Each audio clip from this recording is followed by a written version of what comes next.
Sejam bem-vindos a mais uma análise de rates quadra aqui no canal, em que a gente escolhe um rate de forma aleatória e faz uma análise completa sobre esse rate, para poder entender mais sobre o que ele faz, como ganha dinheiro, suas estratégias e também uma análise dos preços e finanças da empresa para ver se faz sentido ou não a gente estar investindo no rate.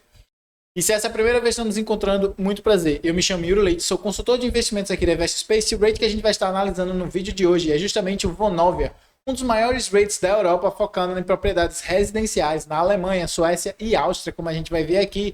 E sem mais delongas, vamos entrar na apresentação que a gente faz aqui para poder trazer para vocês esse rate. Como sempre, a gente traz um resumo aqui da nossa apresentação. A gente vai ver no modelo de negócios o que é o rate, as estratégias dele, como ele funciona, o ESG, riscos de investir nesse rate. E na parte fundamentalista a gente vai ver o preço médio do rate, o lucro dele, a dívida livre, o dividend yield. E no final vamos dar a nossa opinião, respondendo se vamos ou não estar investindo no rate. Para começar aqui pelo modelo de negócios, então, vamos fazer uma introdução ao rate Vonovia.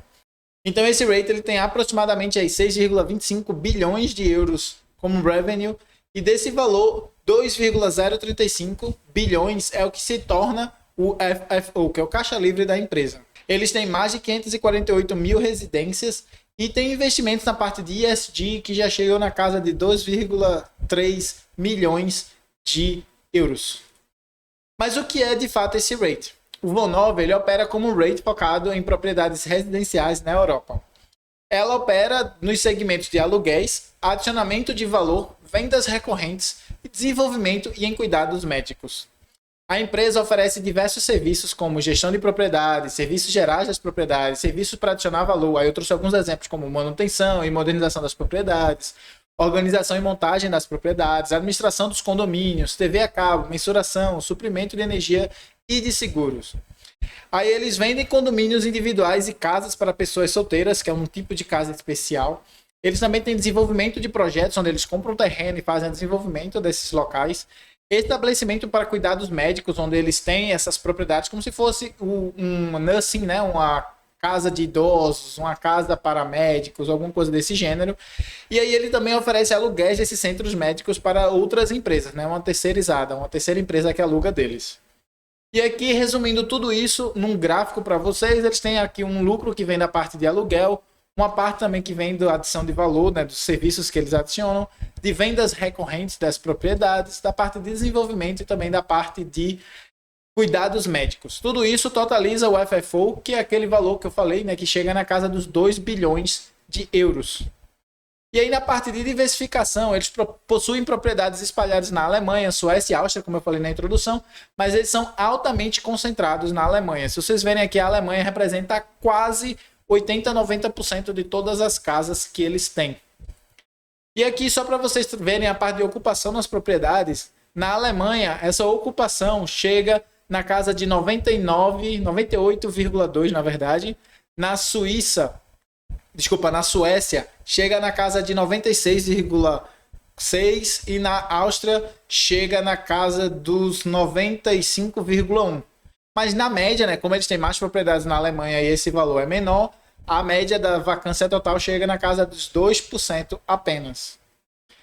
E aí, se vocês forem ver a performance desse rate nesses últimos anos, eles trazem uma comparação aqui no próprio relatório deles, eles trazem esse gráfico para a gente e percebam que o Vonovia ele teve uma performance muito superior a todos os outros.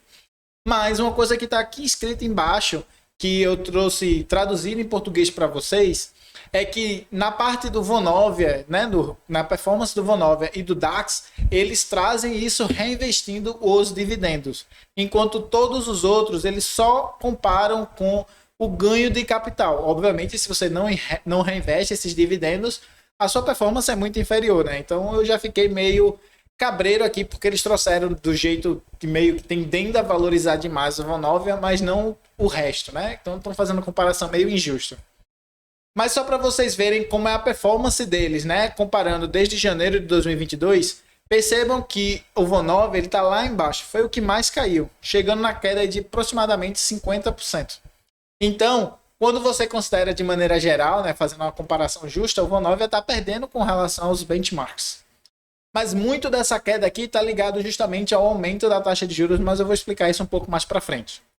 Seguindo aqui adiante, temos alguns riscos que eu trouxe para vocês, especificamente 8 riscos que eu queria comentar com vocês. Primeiro, é que esse rate ele está muito suscetível a flutuações no preço do mercado imobiliário. E isso pode acontecer, que é justamente o risco 2, por um aumento nas taxas de juros.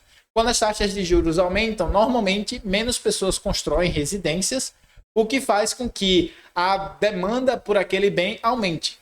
Mas, ao mesmo tempo, menos pessoas têm condições de financiar, porque a condição de financiamento está muito mais caro. E isso normalmente afeta muito mais do que a parte de construção. Então, a demanda ela cai muito mais do que a oferta e, portanto, o preço das casas diminuem. Além disso, fica muito mais caro você ter um aluguel também. E, portanto, muitas pessoas correm desse mercado, correm de aluguel e tentam procurar casas mais baratas. O que gera também a inadimplência de inquilinos, né? Inquilinos que estão ali residindo, mas não têm as condições de pagar, eles ficam inadimplentes, ou inquilinos que saem da residência, que é o que está lá embaixo, que é o risco de vacância, que é o ponto 6. Além disso, como eles também trabalham muito com casas, eles têm muitos custos de manutenção e reparo. Afinal, uma casa você constrói e depois você tem que ter o custo ali de realmente reparar, de manter aquela propriedade bem e boa para que você possa alugar ela depois para outros inquilinos e tudo mais.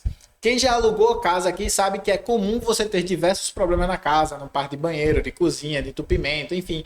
E tudo isso representa custo para o rate. Além disso, eles também têm o risco de crédito, que é justamente a capacidade deles de conseguirem levantar caixa para poder fazer os pagamentos de suas dívidas. E isso também tem um risco de liquidez, já que eles não conseguem vender as suas propriedades com facilidade para poder levantar a caixa e poder pagar essas dívidas. Além de tudo isso, também tem o risco 7 que eu trouxe aqui para vocês, que é o risco cambial. Como eu mostrei para vocês, eles estão na Áustria e na Alemanha, que é em euro, mas eles também estão na Suécia, que não utiliza o euro. E, portanto, pode haver variações aí no preço das moedas e isso acabar impactando também o rate. Saindo aqui, então, da parte da análise do modelo de negócio e entrando na parte de análise fundamentalista, a gente tem a variação de preço aqui nesses últimos 8, 9 anos. E percebam que o preço está aqui na casa dos 18,15 euros, o que é praticamente o mínimo desde 2014. Vejam que em 2014 estava ali na casa dos 16,66. Isso, obviamente, representa para a gente uma oportunidade, se de fato isso não for um risco muito grande, já que ele está muito abaixo em patamares não vistos desde 2014.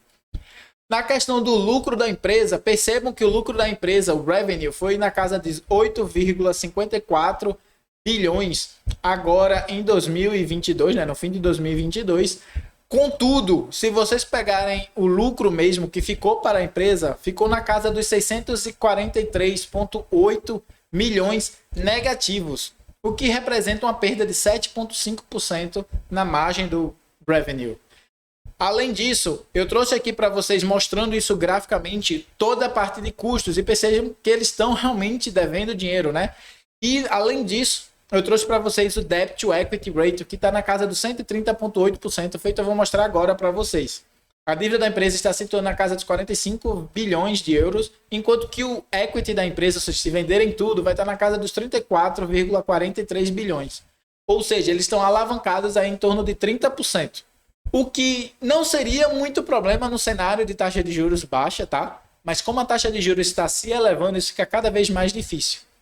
Vale ressaltar que o equity da empresa também é afetado pela questão do aumento da taxa de juros, porque esse rate em específico, eles também têm parte do seu capital alocado em bonds, que é basicamente títulos do governo.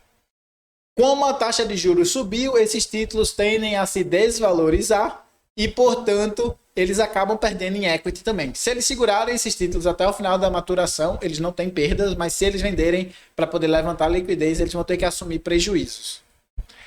E com relação ao dividend yield da empresa, neste momento está na casa dos 4,7%, que representa um pagamento de 85 centavos no ano.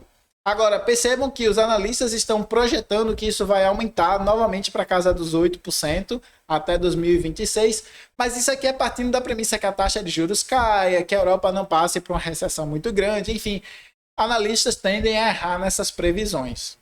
Então, o que a gente acha desse rate? Ele de fato está no preço muito acessível, 18 euros, numa coisa que não é vista desde 2014 a 16, então ele está num patamar muito baixo. Mas esse rate está suscetível a muito risco, esse rate está suscetível a o aumento da taxa de juros, que a gente não sabe se já está no final. Se aumentar ainda mais, eles vão ter mais prejuízos acumulados, vão ter mais dificuldade de conseguir alugar, mais dificuldade de conseguir financiar casas, enfim, desenvolver seus projetos. Tudo isso afeta muito o lucro da empresa. Além disso, quando eles tiverem que refinanciar essas dívidas, eles vão ter que pagar taxas de juros ainda maiores, o que diminui a margem da empresa. Tudo isso representa motivos para a gente ficar meio cabreiro de estar investindo nesse rate, e é por isso que a gente não vai alocar nosso capital nele ainda. Agora, no momento que a gente veja a taxa de juros chegando num patamar mais equilibrado lá da Europa e o governo sinalizando, na verdade, o Banco Central Europeu sinalizando que a taxa de juros vai começar a cair ou que pode começar a cair no futuro breve, a gente volta a analisar esse rate para ver se ele ainda tem condições de se manter de pé no futuro, se ainda vale a pena a gente estar investindo nesse rate.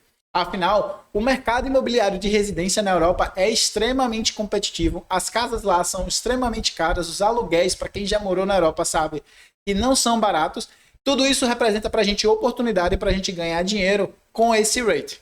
Mas então, pessoal, essa foi a nossa opinião com relação a esse rate. A gente quer escutar de você. O que é que você achou da nossa análise? O que é que você achou desse rate? Vale a pena ou não para você estar investindo?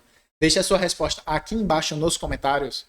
Eu peço que, se você gostou do nosso conteúdo, que você considere deixar aquele seu like e também de compartilhar esse vídeo com seus amigos e familiares para que eles possam conhecer mais sobre esse rate e também conhecer mais sobre a nossa série Análise de Rates que a gente traz por aqui. Se você quiser aprender mais sobre investimentos, economia e gestão financeira, bem como acompanhar a nossa série aqui de Análise de Rates, eu peço para você se inscrever clicando no botão inscreva-se aqui abaixo e clicando no sininho, que é para você não perder nenhum dos nossos conteúdos. Por fim, eu deixo como recomendação de você assistir esse vídeo que está aí na tela, que foi recomendado especialmente para você pelo próprio YouTube.